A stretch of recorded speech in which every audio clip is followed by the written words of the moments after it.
Assalamu alaikum. Welcome to the PIF rundown of this week's major financial, business, and investment news. Before I start, my name is Rakan Kayali, founder of Practical Islamic Finance, where we help people globally build wealth in a halal way. To follow our portfolios and access exclusive content, consider becoming a member. Link to do so is in the description of this video. And without further ado, let's get started. The first headline from last week is the Dow had its worst day of the year, falling 622 points amid Russia-Ukraine invasion fears. The VIX, which is commonly referred to as the stock market's fear index, ended the week close to 30. I did a video not too long ago wherein I pointed out that according to one study, it was found that on average, the higher the VIX when you invest, the higher the average expected return over the next 500-day period. This table is basically the physical manifestation of Warren Buffett's famous quote when he said, "Be greedy when others are fearful, be fearful when others are greedy." However, life isn't all about money. The VIX going higher this week was mainly induced by Russia's intention of invading Ukraine becoming clear. Who knows, by the time you see this video, Russia may have already started. As far as what impact a full-scale Russian invasion of Ukraine will have on the markets, its most profound impact will likely be on energy prices. The United States is in much better shape than Europe in this regard, since it has become self-sufficient in energy over the past decade. By comparison, Europe is likely to be impacted to a greater extent because it is heavily dependent on Russia, especially for natural gas. Russia is the second largest producer of natural gas globally, accounting for nearly 17% of supply in 2020. More than half of Germany's natural gas is supplied by Russia. This means a Russian invasion of Ukraine will likely mean higher prices that are gonna spill over everywhere. Historically speaking, when you have a combination of inflation and interest rate hikes, which is what we are expecting in the US this year, this leads to something called stagflation, which is a word that is a combination of stagnation and inflation. So it's very likely that a period of rather choppy economic conditions await us. It's very possible that we enter bear market territory, which is a drop of 20% that lasts at least 2 months. However, historically speaking, the average bear market lasts around 9 months. And with time, this period has been shrinking. That is, it's becoming shorter. And I think this time will not be different, even if we do reach bear market territory. Of course, I could be wrong. Ya'juj and Ma'juj could start popping out tomorrow from China, which would change my calculus. But for now, running around in panic like a chicken with its head cut off is not the move. I'll let you know when that changes. The second headline of this week is one that I made up, and this headline is, "You're still early on Bitcoin." How do I know this? Well, the fundamental utility of Bitcoin is that it is a store of value. Therefore, at maturity, it should gain in price when the market is offloading risk, like the market has been recently. And Bitcoin should decrease in value when the market is taking on more risk. Kind of like gold. Gold is considered a safe asset. When people panic, they go to gold. When they start to take more risks, gold prices start to go down because, as I mentioned, gold is considered a safe asset. Instead of mimicking this behavior, Bitcoin, which has superior fundamental characteristics to gold in terms of its ability to act as a store of value, at least in my opinion, it's been moving opposite of gold, basically behaving like a risky asset and copying the general market's moves. When the market is down, so is Bitcoin. And when it is up, so is Bitcoin. This suggests to me that the money in Bitcoin is still, to a large extent, speculative money. And it has yet to mature as an asset class and fill its role as a store of wealth, which I contend, as I mentioned, it should be able to better than any other asset class available today, including gold. This is why I think that Bitcoin is still far from maturity and you're still early. Once you start seeing Bitcoin move opposite to the market, sort of like gold does, then you've missed the boat.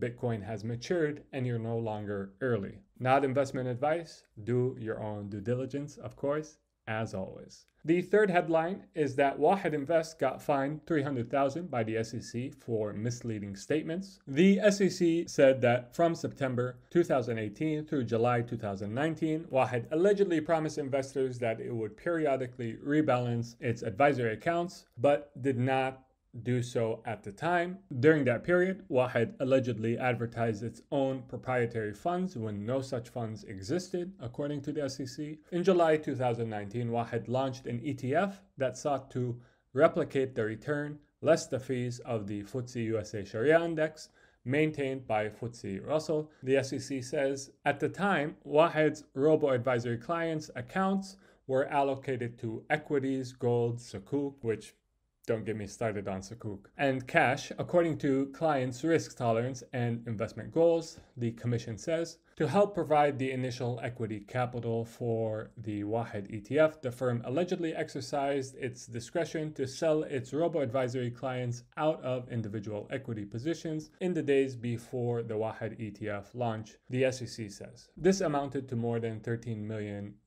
according to the commission. The SEC says the firm failed to properly disclose potential conflicts of interest related to Wahed ETF to its robo-advisory clients. Wahed Invest's failure to disclose all material facts to its advisory clients, including all material conflicts of interest and how those conflicts could affect the advice Wahed Invest provided its clients, was inconsistent with its duty to clients. So let me break that down a bit. I mean, they're all serious things, but I think the most serious thing was the fact that they had clients that they were advising on the proper investments for them, and they allocated some of those clients' money to products that Wahed would benefit from without disclosing to the clients that they would benefit from these products. So when you have a fiduciary duty towards your client, that means you have a duty to look out for their best interests. You're advising them on what is in their best interest. If you recommend something that you have a vested interest in, you have to disclose this to your client. It's not illegal to do so. You can recommend something that you have a vested interest in. It just has to be known to your client that you have a vested interest in this thing so that the client can understand the whole picture and make their decisions accordingly. Wahed failed to disclose this interest that it had in the product that it was using for its advisory clients. The commission also said that Wahed did not adopt and implement written policies and procedures addressing how it would assure Sharia compliance with regards to clients' investments on an ongoing basis. Now, the last time I reviewed the individual holdings of Wahed's portfolio from a comfort level and compared them to the comfort levels that PIF had given to the same stocks, Wahed came in last place compared to the other two funds I was analyzing. That said, I like to look at things from a systemic perspective as opposed to demonizing people or companies. Wahed definitely messed up. I think they'll tell you that, listen, we messed up. Does this make people who work there bad? Absolutely not. Does it make the company bad? Absolutely not. People and companies make mistakes, and they may be now much better than what they were. These are allegations of things that happened in the past. In fact, for all I know, they may be better now than any other Islamic fund out there, since the fine likely motivated a lot of material changes in the way they operate. At least I hope it did. It wasn't an enormous fine, but it wasn't tiny either. I mean, $300,000 is gonna get your attention. I mean, you can probably shop 3 or 4 times at Whole Foods with it. However, what I'm going to say is this, and this may upset some people, I know, but I'm gonna say it anyway, because I think it's something that should be said. This is what I am convinced with. And alhamdulillah, I have members now. They support my efforts. I'm not really beholden to any company or party. And I think that my membership appreciates my candor. Here's what I'm going to say. Internal Sharia boards and paid Sharia advisors, while they may be good for marketing, offer very little regulatory value. And this is not an attack on anyone specific. The reason why I'm saying this is that, to me at least, it doesn't make sense for the party being regulated to be able to fire the regulator. In such an arrangement, it is likely that very little substantive regulation is actually happening. And again, my commentary is people agnostic. It's not a personnel issue, it's a systems issue.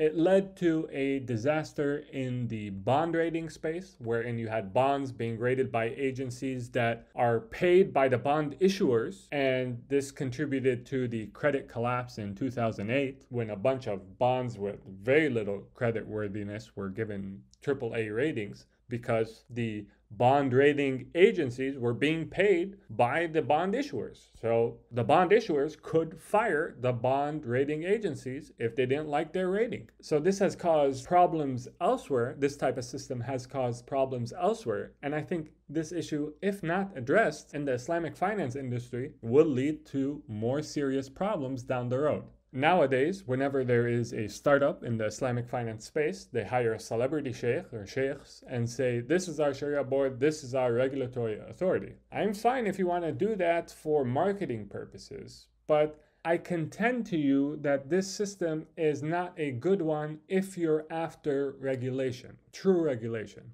Anyway, that's my opinion and I am sticking to it. And as I mentioned, I'm very optimistic that this fine will lead Wahed to become a much better company, as well as other players in the space, inshallah, will learn from this as well. If you enjoyed this episode, be sure to show your support by becoming a PIF member.